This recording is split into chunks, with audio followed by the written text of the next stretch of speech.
Okay, we're back. What up? What up? I'm here with Scout Cartagena. Am I saying that right? Cartagena? It's Cartagena, but trust me, it's Cartagena. not easy. My apologies. I'm like committing a lot of information to memory today, but thank you for coming on.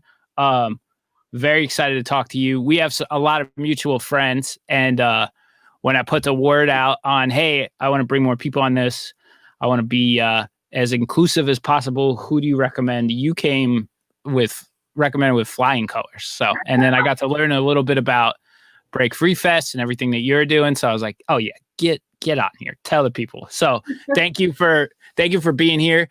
So tell me a little bit about yourself. I'm sure there are a lot of people, who aren't from Philly, who don't really know about the fest. Like, where'd you come up? Like, what was the motivation for starting this? I just want to hear all about this. So Oh, just yeah. go for it. I'm from Baltimore originally, but I I was going through chemotherapy, and I was like about like a few years ago. And as soon as I finished, I moved out to Philly because I just wanted to finish my degree. I'm an art educator, and I wanted to also just like get a change of scenery because like once you do chemo in a city, you kind of want to get the hell out of there. And Sure. something new. But I got here and I was like going to shows, excited to see the neighborhood, kind of like learning everything. But within like the first year, I was like, cool, I've been going to shows for a while and I kind of want to see some changes because I was like getting mistaken for like different people. Like people were back in like Texas mistaking me for somebody else. And I was like, that's so weird. It just like felt like people were just like, I know you. And I'm like, I don't know you. So I was just like, I don't really see like that many like people like me at these shows. So I was just like, what if we just made a show that would like highlight all these artists that like I want to see out here? Like I want to see these bands play. I want to see these artists get representation. And like, what if instead of just them playing, be like, cool, that shit was fine, we gave back to the communities that we represent, or just the city in general. Like a lot of shows happen, and like I want the money from those shows to go to the spaces that they're in, if they're more of a DIY space, you know? Yeah, I mean that's incredible. I think New Jersey used to have shows that would like support the arts in the communities of the areas, like at VFW halls and things like that. And I remember like I've seen a little bit of yours. It's sort of like art collective style where you set up tables, have different artists there and stuff, and everybody would kind of share money, and it was like a good thing to support from within. And I love that DIY approach. So how many years have you been doing the festival now? This would have been our fourth if the Yeah, pandemic hadn't hit. So we've been doing it 3 years. I would say four, but instead of like the plans we had this year, we just gave the money to people who need it. Just people like filled out a form. I was like, hey, this is what I need financial wise, because we had raised so much money to like get this year going. Because every year we just raise money to get it going, like to pay the bands, to like thank the venue, which thank you the Rotunda, but they never take our money. They were just like, no. that's But awesome. yeah, they're super sick. They're like family. Sorry, that's my dog. That's cool. He's a big boy. So yeah, like we just gave it to people who needed it. But this would have been our fourth year. We were gonna do one huge day at the Rotunda, and then the second day on Sunday. We usually do a Memorial Day weekend. We decided to just do it outside at a public space, like barbecue, skate park kind of stuff. Just kind of like get the community involved and kind of give everyone a break from being inside of a venue. Sure. Outdoor fests are fun, especially when it's not raining. But yeah, I mean, that's awesome. Do you so it's not going to get rescheduled this year. Do you have plans to do anything else with it? Or are we just going to move it to you're just going to move it to next year? Well, it usually happens at the same time that I'm like finishing finals, working, and just kind of like the two other organizers, Lila and Layla, they live like in Boston and one lives in Baltimore. So we just kind of decided just to like with everything going on, and I have an autoimmune disorder, to just like chill out until things get a little bit more in the clear. Sure. Because I would love to have it like in a few months, but like I also would not be able to be there, and I don't want to risk anybody trying to make it out. So Yeah, you can't no show your own festival. So yeah. plus I'm being there. So, but probably yeah, definitely next year for sure. Gonna have the year back. We're probably gonna go bigger and badder because we couldn't do it this year, and that like depression from not being able to do what you want and like having your people around you kind of hit. So I want to like make sure the energy's back. That's cool. Do you like, you could take a moment too, because there's a few, I mean, there were a few bands I heard of, but there was a lot of stuff when I looked at the lineups that I haven't heard of. Any favorites from the festivals, like from the previous years, bands that are doing cool stuff right now? Like I started to kind of go through and I was like, wow, there's a network of stuff that's awesome here. And so many bands are active right now. I feel like you're so in touch with that whole community. Like if you want to put a spotlight on any of the artists, talk about what they're doing too. I hands down my favorite band that we had the last year was Listless. Listless, Listless. Listless is awesome. They're from Richmond. They blew that shit out of the water. I was like in the front, like organizing shit. I was just like, okay, yeah, sure, no big deal. Then I just hear like just this super guttural growl, and I just see the crowd around these two people with mics just screaming at each other, and I was just like, oh, it's like this. Did not know. I like grabbed the fucking like clipboard and was like right through. I love them. They're incredible. It was great to see someone like come all the way out there and just like see that energy, and like they go fucking hard. I also was really I'm always into Soul Glow. Yeah, Soul Glow is the one that I was like, okay, I actually know that band, and they're very cool. Yeah. Yeah. Soul Glow is awesome. They just like their family. I always like, oh, we'll stagger some bands that play like this year, and I just cannot not have them play.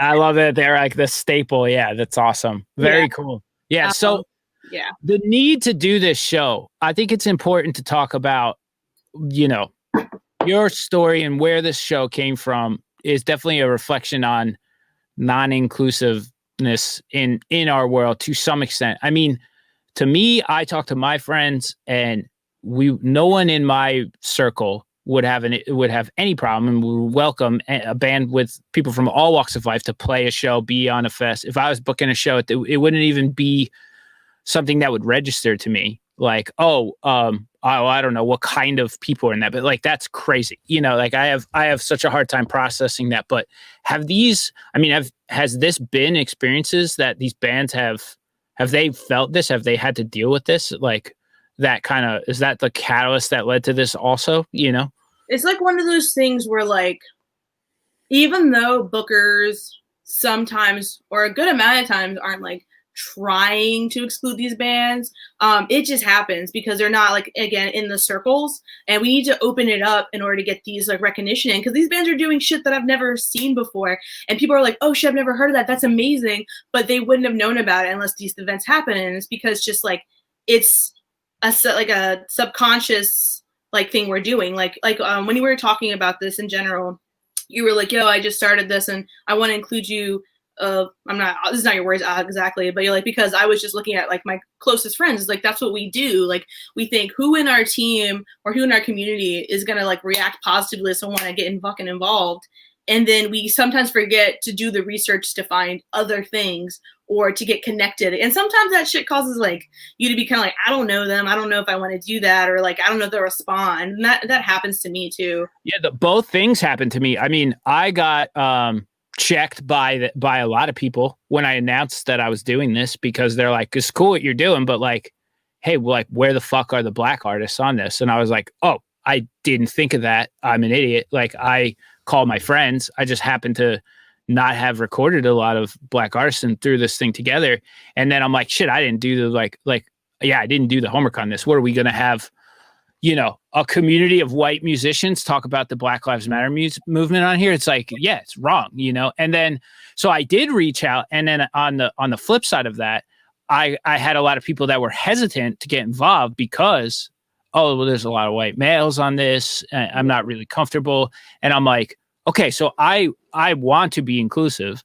And I feel like, not tipping my own cap, but I did try to go deeper on this and find people and connect with new people, because it was necessary. It's completely necessary to do, and give the right voices a platform, of course. But it's like, I encountered resistance to it, and I want to break down those walls. And I don't know if those walls exist because of previous experiences or levels of like tokenism or anything, but it's like, what would you suggest? Like, you saw, you got my approach. We had a great conversation. You're here. I'm so happy that you're here, and it's like, you know, I don't want to pressure people or create uncomfortable environments either, but I was like, I want to do this for you. And I was told, no, I don't want you to. I was like, all right, you know, like I'm trying to come around on that. And like, you clearly could offer some advice. Like, how can I be you gotta get uncomfortable. Like, to be honest with you, I was kind of uncomfortable because like I don't agree with everybody who's doing this. I don't agree with everybody's opinion. I really don't. And like they don't agree with mine. That's totally fine. Like my shirt alone is probably making some people uncomfortable, and that's what it is, you know. Yeah, you're blowing up the comments right now, but it's a lovely shirt. Thank you all. Yeah, it's a nice shirt. And if you don't know, just type that into the internet. Yeah, it's super easy. But it's like we have to get uncomfortable and like we have to challenge each other. Like there's people that I know in the music scene that like I don't agree with, and people I don't fuck with. And but it's like it's just one of those things where it's just like it has to like I gotta cut it off. Like it's not a big deal. I'm not gonna like march down and like fucking light their house on fire, but I'm gonna be like, yo, like it is what it is. It stands. I'm not messing with you because instead of just like having a conversation like you and I had, instead of just like even getting a little like fucking pissed off about it, like we have to have these conversations. But if you're gonna push and be like, nah, dude, the wall is up, I'm not gonna waste my energy. And a lot of Black folk don't want to waste their energy, and they won't come into these spaces because it's hard. It's tiresome. Like there's people who got lynched, you know, a few like they were in trees. Like it's what the fuck is that? And it's like we have to face our reality. I have to get up every single day and realize that like my people are getting killed for hate crimes, and I have to just continue to live my life and do things. And that's a lot of energy. And like, so we need people who are not Black, people who are Black, who may not agree with like the revolutionary approach people are calling it, to just like take the time, get uncomfortable, do the research. Like most people can't name 2 Black authors. Most people can't name like 2 Black films that aren't like Friday, which is a damn good movie. Friday's good. Yeah, sure. But like you gotta challenge that and like realize that like you don't have to force that shit on you, but you gotta like do the work before you start doing these arguments. And like to just like what Doc was saying, to follow one news source and just go with that, to just keep yourself in that bubble is gonna keep you there. And a lot of people who are like on different sides are just kind of staying there. And it's like, if we don't try to have these conversations, it's just for naught. Like all this like anger and pain is just for naught. And these bands reach out to me and want to do this shit because they feel like they're just screaming into the void. And I'm trying to give them a hand because like, I know that frustration, that energy that you're wasting, that sadness, that like sorrow, like Amygdala screamed in Texas for so long to be fucking heard and to be booked.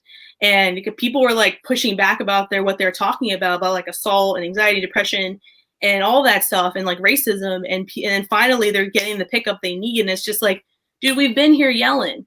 Just listen and get out of your ass for 5 seconds, and shit would get a lot chiller. That like we all just need love kind of energy is cool, but you got to do the work to get there. It should not just be on like put your hands down to get the love. You got to do the work, and sometimes that may be tough. So you're wonderful. I appreciate you. Thanks, dude.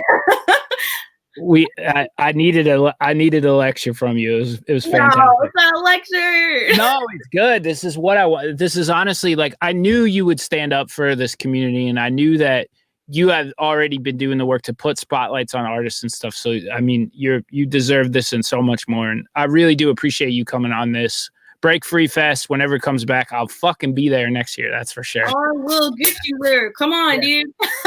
Yeah, we like green print shirts. You'll get one right then and there. I'm ready to go. You got to send me a link for where you got that T-shirt. Oh, before we go any further. And yeah, keep me in the loop if there's anything we could do with Break Free Fest. I talked to a lot of bands and a lot of people who are on this about what you're doing, and they'd probably be interested in helping out any way they can too. So really awesome shit you're doing. Everything you're saying, you're a beautiful person. Thank you again for coming on this, Scout. Yeah, thank you so much. And thanks for doing the work to get this and open this conversation. I know you've been getting some pushback, but like this shit needs to happen. So I really appreciate it.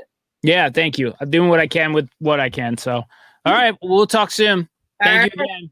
Later. Scout Cartagena, everybody. All right. That was a good one. She's awesome.